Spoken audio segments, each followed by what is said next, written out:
आज आपण बनवूया तुरीची डाळ।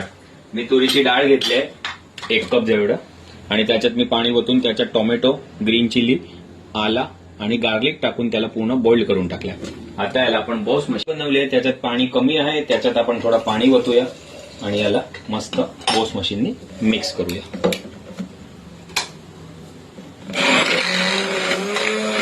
बनवले मी त्याला मस्त बॉस मशीन फिरून एक मिक्स करून टाकलाय। आता आपण गॅस चालू करू, हा डाळला ठेवूया आणि याच्यात आपण हळद, सॉल्ट ते दोन्ही प्रमाणात आपल्याला जसं पाहिजे जो टेस्ट हळद आणि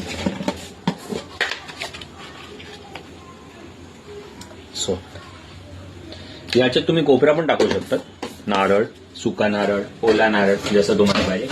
आम्ही याच्यात आता थोडे पीनट टाकतो, जेवढं पाहिजे तेवढ्या प्रमाणात पीनट घेऊ। हा सगळं आपण डाळीत ओतूया। आता 2 मिनिटं त्याला शिजू देऊया, थोडा एक बॉइल्ड आला की नंतर आपण फोडणी देऊया। आता आपण फोडणी द्यायला भांडा घेतलाय, त्याच्यात आपण पीनट ऑइल तापलाय, त्याच्यात आपण राई, जिरा,